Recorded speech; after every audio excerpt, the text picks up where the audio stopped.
नमस्कार दोस्तों, मैं विजय तिवारी। स्वागत है आपका हमारे YouTube channel the books society में, जहां हम आज की क्लास में सब्जेक्ट कोड BPSE 142 के चैप्टर नंबर 6 की चर्चा करेंगे। इससे पहले चैप्टर नंबर 5 में हमने भारत और अमेरिका के संबंधों का अध्ययन किया था और आज की क्लास में हम भारत और रूस के संबंधों का अध्ययन करने जा रहे हैं। जैसे कि पॉलिटिकल साइंस के स्टूडेंट्स होने के नाते आपको इतना तो पक्का पता होगा कि जब हम अंतर्राष्ट्रीय संबंधों पर गौर करते हैं तो केवल रूस ही एक ऐसा हमारा दोस्त है। रूस ही एक ऐसा देश है जिसके साथ भारत के सकारात्मक संबंध रहे हैं। अगर आपने भारत और अमेरिका के संबंधों वाला चैप्टर पढ़ा होगा तो आपको पता चला होगा कि भारत और अमेरिका के जो संबंध थे वो तो कभी अच्छे थे और कभी खराब थे, यानी कि उसमें उतार चढ़ाव का एक दौर देखा गया। लेकिन जब आप रूस के संबंधों को पढ़ोगे तो ये एक सीधी सी रेखा में जाएंगे, हमेशा एक सकारात्मक वे में जाएंगे। चाहे वो आर्थिक स्तर पर हो, चाहे वो सांस्कृतिक स्तर पर हो, चाहे वो रक्षा के क्षेत्र में हो, चाहे यूएनओ में हो, हर जगह आपको पता चलेगा कि भारत और रूस के संबंध बहुत अच्छे रहे हैं। लेकिन चिंता की बात यह है कि वर्तमान में भारत और रूस में थोड़ी थोड़ी दूरियां आ रही हैं। इन दूरियों के कारण क्या हैं, और अगर भारत और रूस के संबंध अच्छे रहे हैं तो उनके कारण क्या हैं, ये चीज़ हम इस चैप्टर में पढ़ने जा रहे हैं। सबसे पहले हर चैप्टर की तरह इस चैप्टर की भी एक प्रस्तावना दी गई है जिसे पढ़ना हमारे लिए जरूरी नहीं है। उसका कारण ये है, ये प्रस्तावना हमें यही बताती है कि आगे चैप्टर में हम क्या पढ़ेंगे। चैप्टर की जो शुरुआत होती है वो यहाँ से होती है कि भारत पर आखिर सोवियत संघ का प्रभाव कहाँ से पड़ा। तो देखो, हम सभी को पता है कि 1917 के बाद, यानी कि 1917 में जो रूसी क्रांति हुई थी, उसके बाद सोवियत संघ अस्तित्व में आया।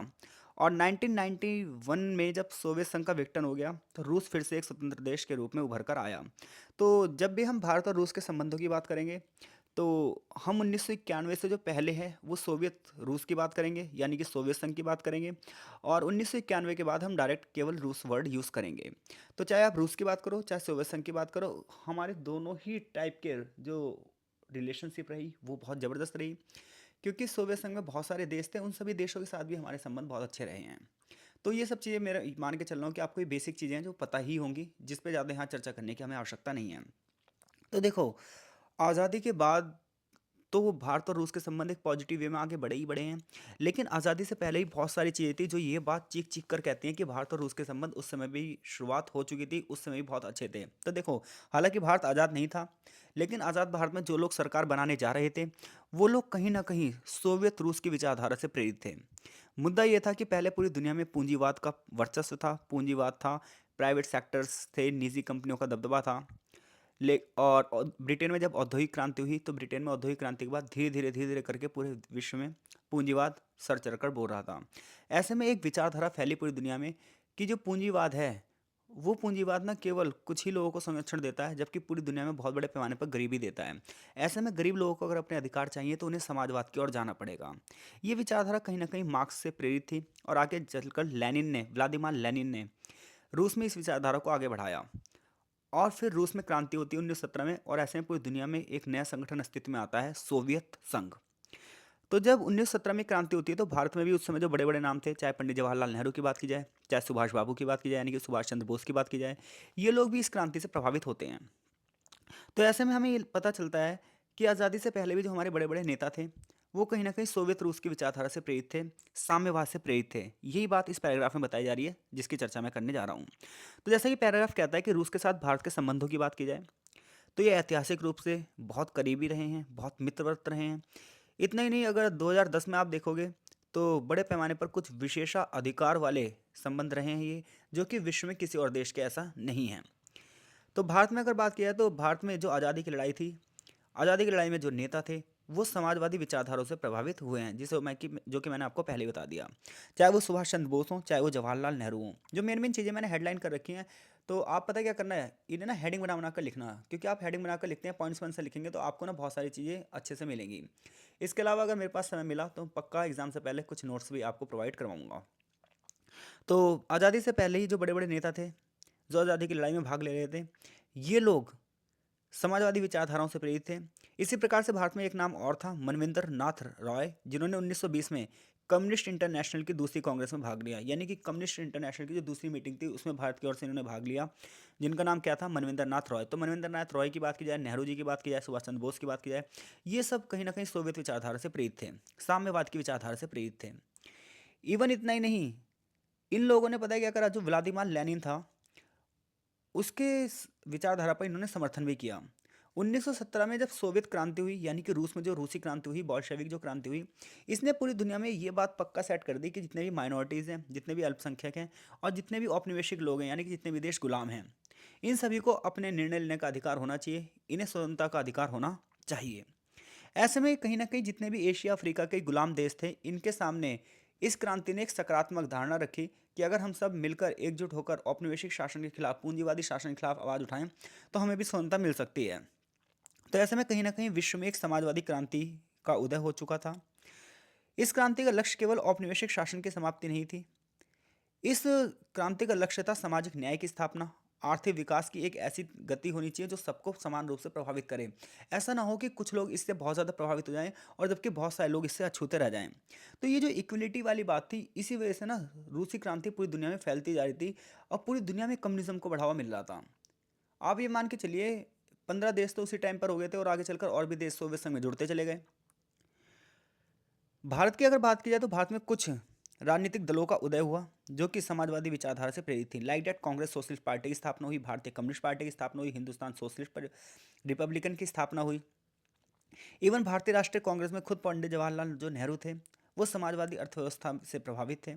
1927 में यानी कि 1927 में जब पंडित जवाहरलाल नेहरू मास्को की यात्रा पर जाते हैं, तो वो वहाँ पर पता है क्या करते हैं, वहाँ पर उन्होंने all the world is watching Russia, इसके अलावा some with fear and hatred, इसके अलावा एंड अंदर with passionate hope and learning to follow your path शीर्षक से मोनोग्राफ लिखा। यानी कि इनकी ये कुछ चीज़ें किताबें थी जो इन्होंने लिखी। 1933 में जो उन्होंने और भी बहुत सारी सीरीज़ जो लिखी, उसमें नेहरू ने कुल मिलाकर ये समझाया कि पूंजीवाद देखो पुराना पड़ चुका है और भविष्य जो है वो समाजवाद का, इसलिए समाजवाद से होकर ही आप अपना विकास कर सकते हो, इसी के लिए हमें योजना बनानी चाहिए। सोवियत संघ में जितना भी विकास हो रहा था, देखिए सोवियत संघ शुरुआत में ना बहुत तेज़ी से डेवलप्ड हुआ था, तो इसी वजह से ना छोटे छोटे देशों को ऐसा लगता था कि विकास का रास्ता सिर्फ सोवियत रास्ते से होकर ही जाता है। ऐसे में बहुत सारी जो हमारे यहाँ श्रमिक कमेटियाँ बनी, भूमि वितरण कानून के लिए मुद्दे उठे, औद्योगिकरण की बात हुई, सार्वभौमिक स्वास्थ्य, शिक्षा, कल्याणकारी योजनाओं को जो बढ़ावा मिला। बहुत सारे लेखक, बहुत सारे कवियों ने भी साम्यवाद को बढ़ावा देने की बात अपने सामने रखी। तो ऐसे में भारत के सामने एक नया मॉडल आया, समाजवादी मॉडल। एक ऐसा मॉडल जो इक्वलिटी की बात करता है, एक ऐसा मॉडल जो गरीबों की बात करता है, निर्धनों की बात करता है। तो इससे पता चलता है कि भारत पे आज़ादी से पहले ही जो बड़े बड़े नाम थे, उन पर समाजवाद की कितनी ज़्यादा गहरी छाप पड़ चुकी थी। तो ये तो पक्का ही होना है कि आज़ादी के बाद जब उन लोगों की सरकारें बनेंगी तो वो रूस के साथ संबंधों को कितना ज़्यादा महत्व देंगे। इसलिए हम कह सकते हैं कि जब रूस से हमारे संबंध शुरू ही नहीं हुए, उससे पहले ही संबंध हमने शुरू कर लिए, यानी कि जब हम आज़ाद भी नहीं हुए उससे पहले ही हमने रूस के साथ संबंधों की स्थापना कर ली। अब बात ये आती है कि भारत सोवियत संबंध जो है प्रारंभिक चरण में कैसे थे, यानी कि शुरुआत इनकी कहाँ से होती है। इधर भारत आज़ाद होता है और भारत के इतने बड़े बड़े नेता थे, एज वी नो, भारत के प्रथम प्रधानमंत्री पंडित जवाहरलाल नेहरू समाजवाद की विचारधारा से प्रभावित थे। ऐसे में उनकी पूरी पूरी जो सहानुभूति थी वो समाजवादी मॉडल की तरफ ही थी। और हमें पता है जब हम आज़ाद हुए तो कोल्ड वॉर चल रहा था, शीत युद्ध चल रहा था, विश्व दो शक्तियों में बटा हुआ था। एक और पूंजीवाद की लीडरशिप कर रहा था अमेरिका और एक और साम्यवाद की लीडरशिप कर रहा था सोवियत संघ। भारत वैसे तो सोवियत गुट में शामिल होना चाहता था, लेकिन फिर भी उसने अपने स्वतंत्र निर्णय के लिए सोवियत गुट में शामिल नहीं हुआ। पूरी दुनिया में सैनिक गुटों का निर्माण हो रहा था, जैसे कि अमेरिका ने नेटो, सीटो, सेंटो जैसे सैन्य गठबंधन बनाए ताकि वो पूरे विश्व में अपनी विचारधारा वाले लोगों को जोड़ सके। और सोवियत रूस ने भी वारसा नाम का एक संगठन बनाया।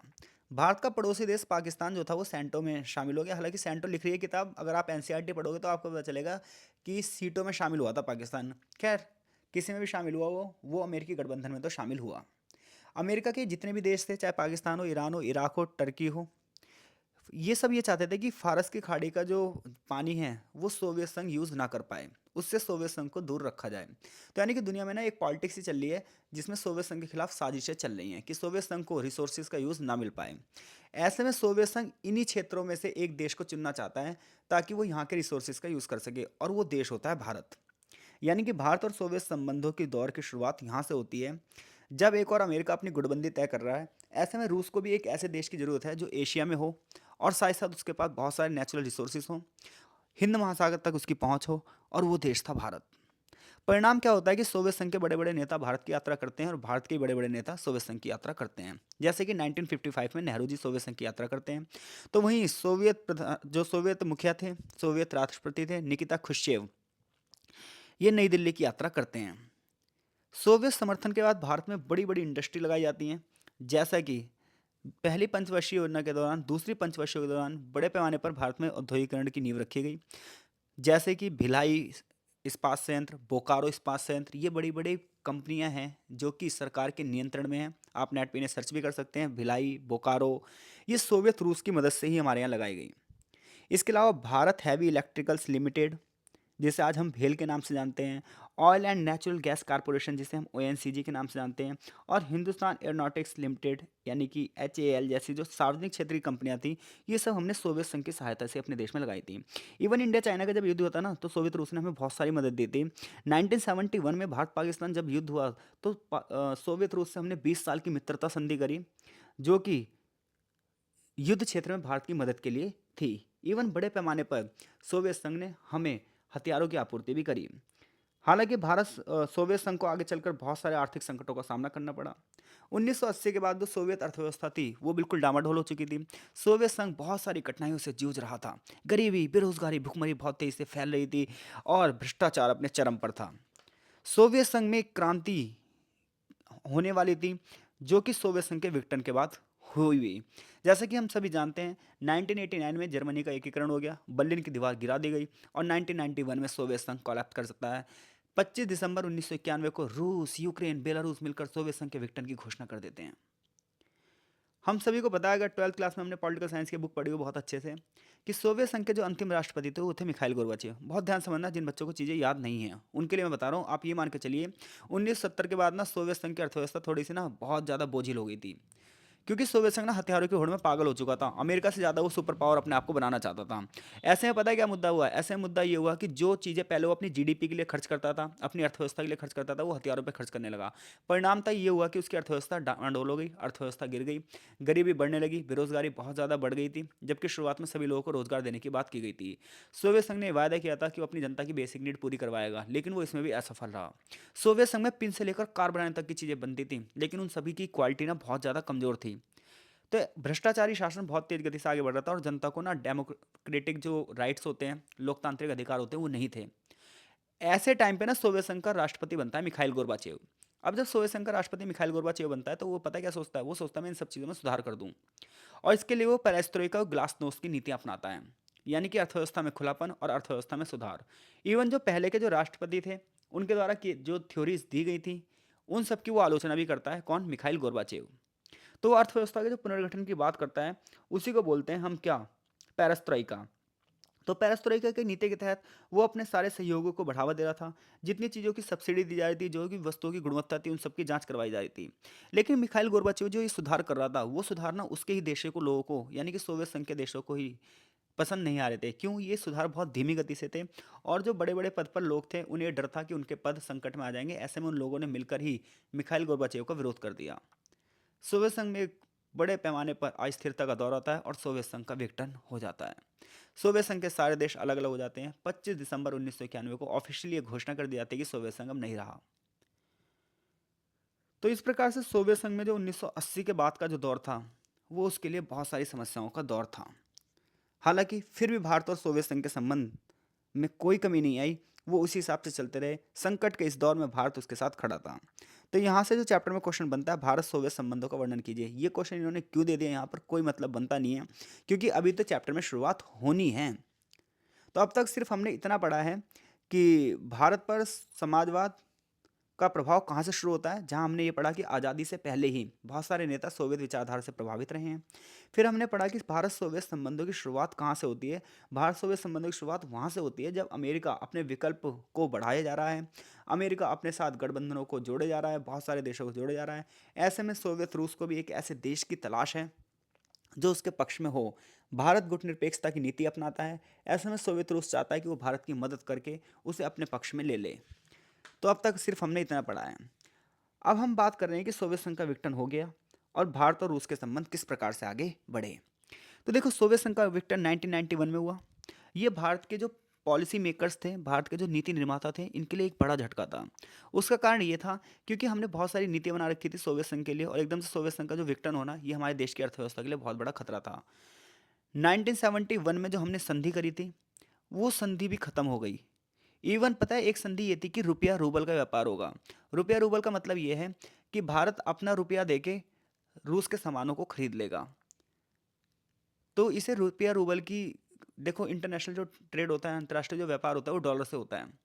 अब ऐसे में जिस देश के पास विदेशी मुद्रा नहीं है तो उसे बड़ी दिक्कत होगी। अगर 2023 में जहाँ पर ये वीडियो मैं बना रहा हूँ, आप अगर न्यूज़पेपर वगैरह पढ़ते होंगे, न्यूज़ वगैरह सुनते होंगे, तो आपने देखा होगा कि बहुत सारे देश अब भारत के पैसे से ही व्यापार करेंगे। तो वैसे ही ना रूस ने उस समय भी घोषणा कर रखी थी वो भारत के पैसे से व्यापार कर लेगा, उसे कोई दिक्कत नहीं, उसे डॉलर वॉलर नहीं चाहिए। तो इसे रुपया रूबल की जो नीति कही जाती है ये भी खत्म हो गई, क्योंकि सोवियत संघ का विघटन हो गया। रूबल जो थी वो सोवियत संघ की मुद्रा थी। 1991 में आर्थिक विकास का जो मॉडल था वो पूरी तरीके से भारत ने भी खत्म कर दिया। भारत के प्रधानमंत्री बने नरसिम्हा राव, और उस समय जो गवर्नर साहब थे वो थे डॉक्टर मनमोहन सिंह। तो ऐसे में भारत में आर्थिक सुधार किए गए, उदारीकरण, निजीकरण और वैश्वीकरण की नीतियां शुरू की गई। भारत ने 47 टन सोने के भंडार को बैंक ऑफ इंग्लैंड के गिरवी रखा, ताकि जो भारत पे कर्जा है उससे भारत बच सके, अपनी साख बनाए रखे। सोवियत संघ के विघटन के बाद रूस के नए राष्ट्रपति बनते हैं बोरिस येल्सिन। उनकी खुद की समस्याएं रहती हैं, आर्थिक राजनीतिक समस्याएं, लेकिन रूस वैसे भी एक बीमार जैसा देश लग रहा था, लेकिन फिर भी भारत और रूस के संबंध दूर नहीं होते। तो सोवियत संघ के विघटन के बाद भारत और रूस के संबंधों पर पहला प्रभाव क्या पड़ा? तो पहला प्रभाव ये पड़ा कि भारत को जो रूस के माध्यम से सहायता मिलती थी, सोवियत संघ के माध्यम से सहायता मिलती होती, वो एकदम से रुक गई। रूबल और रुपया का जो व्यापार होता था वो एकदम से टूट गया। भारत को अब ना किसी और एक इन्वेस्टर्स की ज़रूरत थी जो भारत के लिए मदद करे, जो कि हमने पिछले चैप्टर में पढ़ा कि सोवियत संघ के विघटन के बाद हम अमेरिका की ओर ज़्यादा आगे बढ़ गए और रूस से थोड़ा सा हम पीछे हट गए। इसके अलावा द्विपक्षीय संबंधों में गिरावट आई सोवियत संघ के विघटन के बाद, क्योंकि अमेरिका से हमारे संबंध करीब आ रहे थे तो रूस से हम दूर जा रहे थे, क्योंकि एक टाइम पे हम एक ही व्यक्ति के साथ आगे बढ़ सकते हैं। अगर चार व्यक्ति के साथ आगे बढ़ रहे हैं तो ये छल की नीति है। ऊपर से वो दोनों जो कि एक दूसरे को दुश्मन हो, रूस और अमेरिका एक दूसरे के दुश्मन, और एक और हम अमेरिका से करीबी जा रहे हैं तो डेफिनेटली रूस के साथ हम दूर जा रहे होंगे।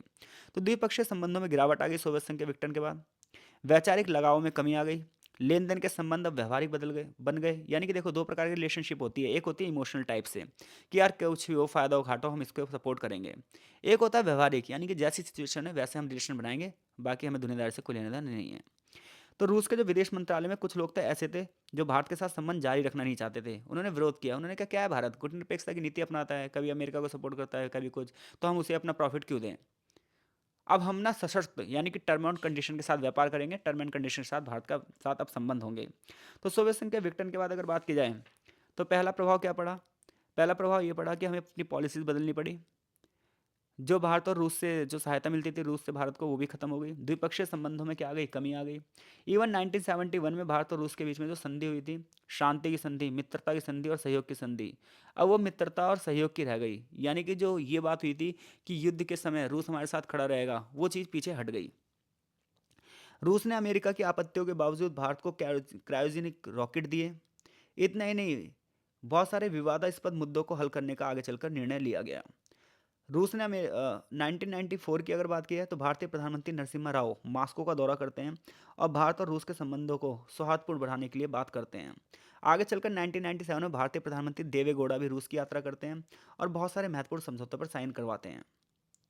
1996 में येवेगेनी प्रिमाकोव जो कि रूस के विदेशी मंत्री थे और आगे चलकर यही रूस के प्रधानमंत्री भी नियुक्त किए गए, तो इनकी यात्रा जब भारत में होती है तो भारत और रूस संबंधों में एक नई दौर शुरू होता है।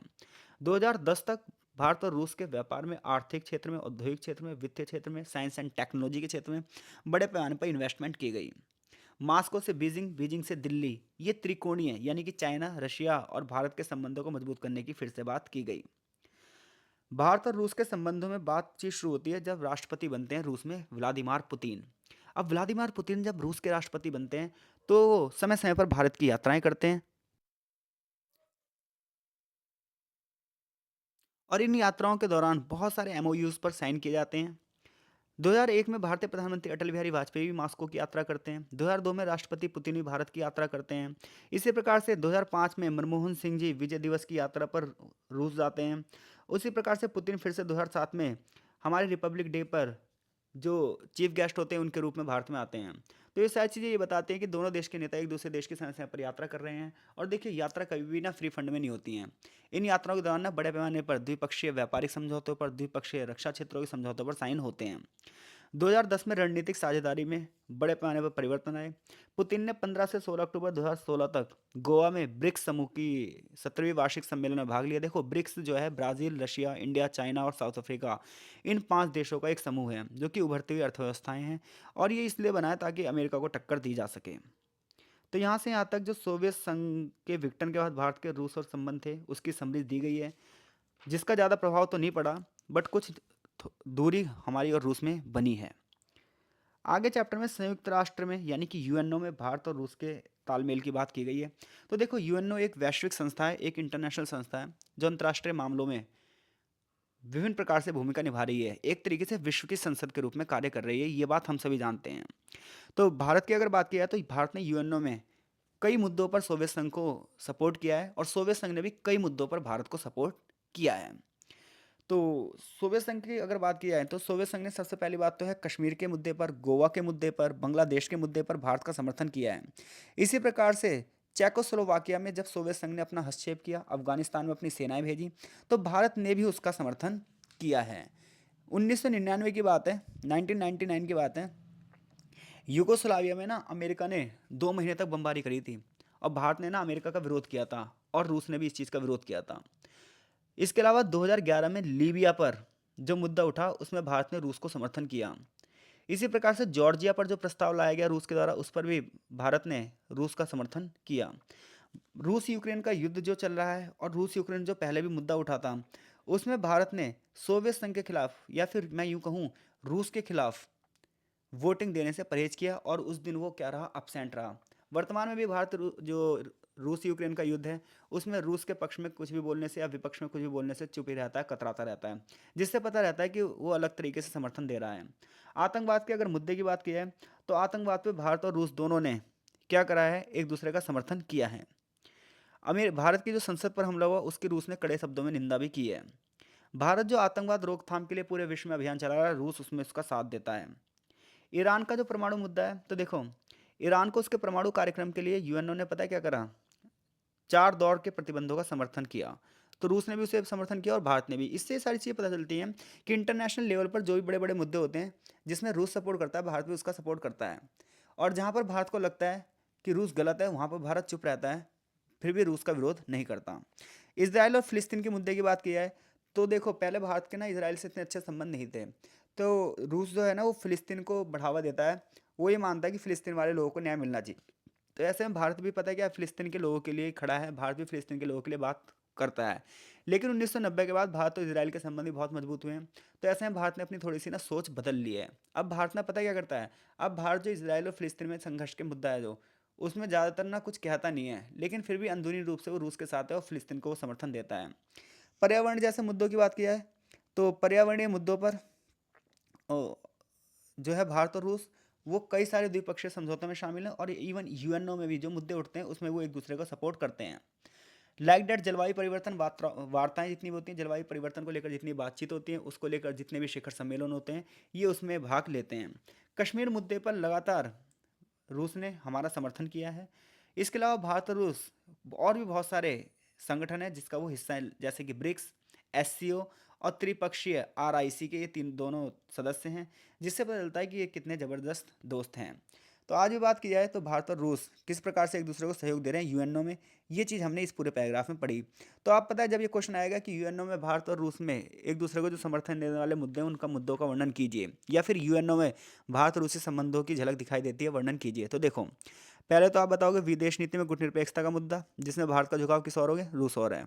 दूसरी बात क्या बताओगे आप, कश्मीर की बात हो, गोवा की बात हो, बांग्लादेश की हो, हमेशा भारत का समर्थन उसने किया है। फिर आप कुछ हेडिंग बनाओगे जैसे जॉर्जिया की, चेकोस्लोवाकिया की, यूक्रेन के मुद्दे की, जिसमें भारत किसका समर्थन कर रहा है, रूस का। इसके अलावा आतंकवाद, पर्यावरण, फिलिस्तीन मुद्दा, ईरान का परमाणु मुद्दा, जलवायु परिवर्तन जैसे जो मुद्दे हैं, इन सब पर भारत सपोर्ट कर रहा है और रूस भी सपोर्ट भारत को कर रहा है। इसके अलावा ब्रिक्स में, एससीओ में, इन ऐसे बड़े बड़े संगठनों में भारत और रूस एक साथ हैं। तो ये सारी चीज़ें आप इस वाले क्वेश्चन में आप बताओगे। आगे बात ये आती है कि सुरक्षा के क्षेत्र में भारत के लिए रूस का क्या महत्व है।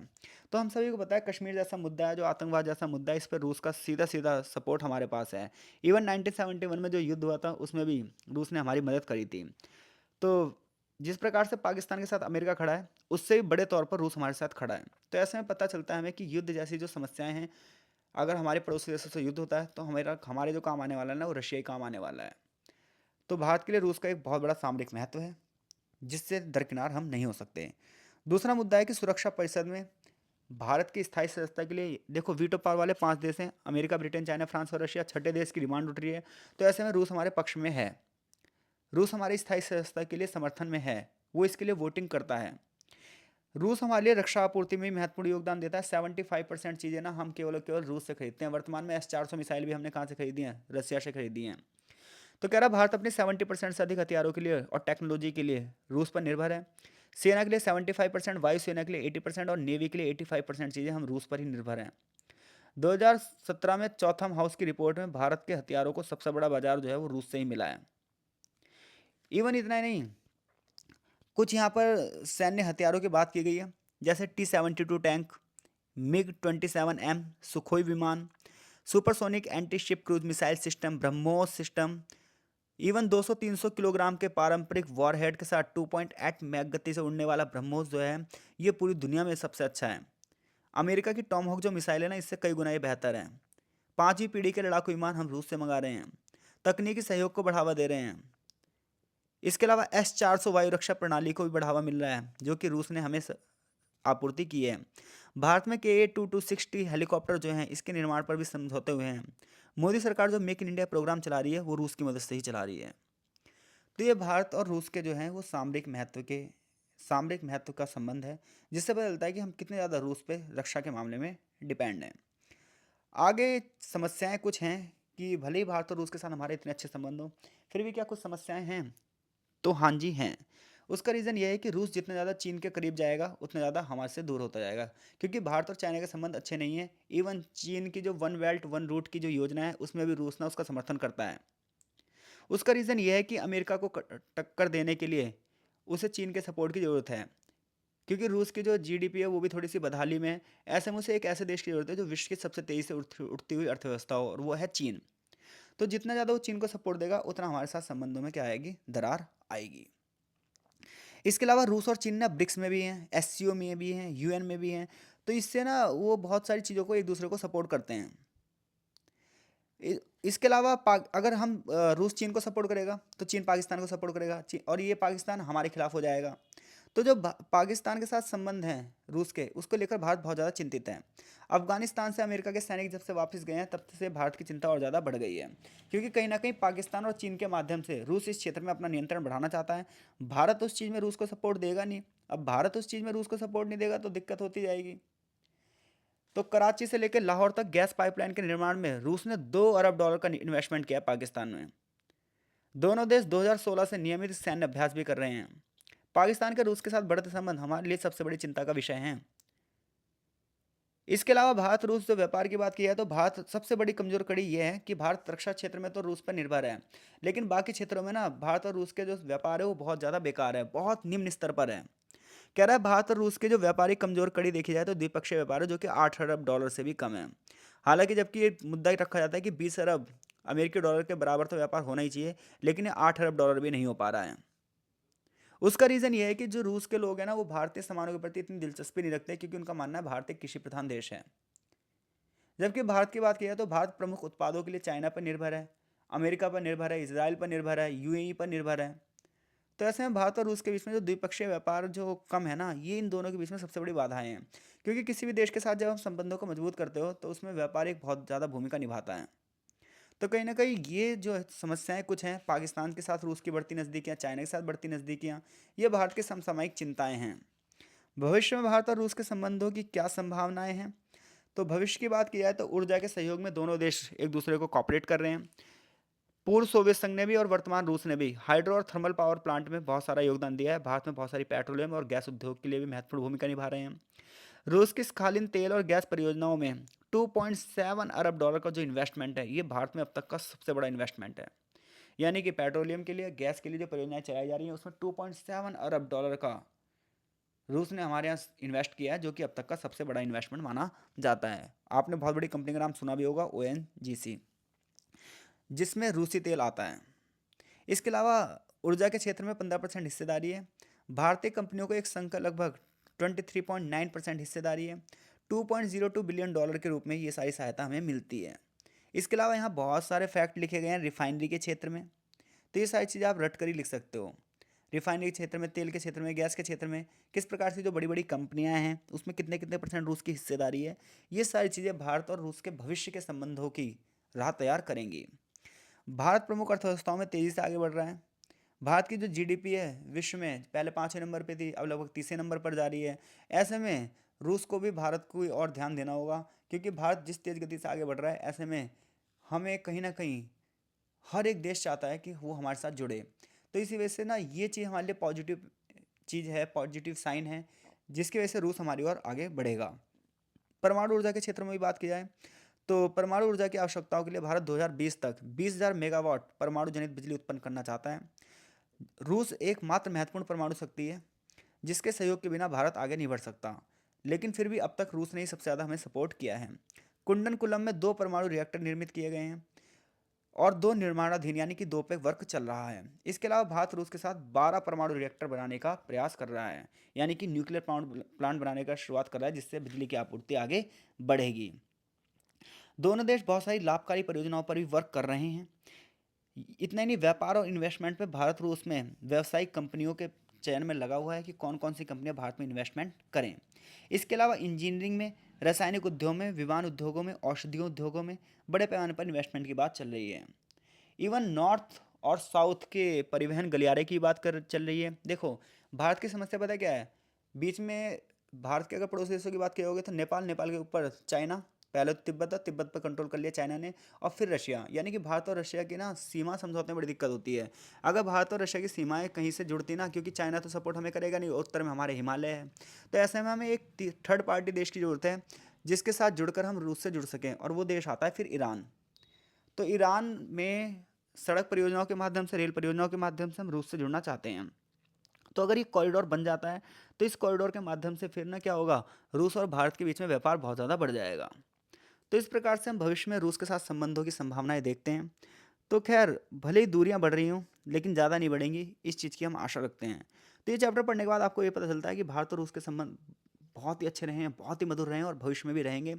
इनके बीच में तनावों का कभी दौर था ही नहीं, और शायद आगे भी नहीं होगा। आगे चैप्टर में एक सारांश दिया है और चैप्टर यहीं पे फिनिश हो जाता है। आई होप सो चीज़ें आपको समझ में आई हों। देखिए, लेक्चर तो लेंथी होने ही वाले हैं, क्योंकि चैप्टर भी तो बड़े हैं, 15-15, 16-16 पेजों का एक चैप्टर है, फिर भी सारी चीज़ें उसमें कवर करवाई जा रही हैं। तो चीज़ें समझ में आ रही हैं या नहीं आ रही हैं, कमेंट बॉक्स में अपनी राय जरूर दीजिए।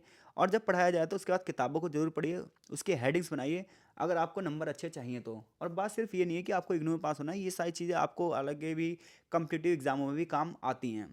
तो मिलते हैं आपसे नेक्स्ट चैप्टर में, तब तक के लिए आपका बहुत बहुत धन्यवाद।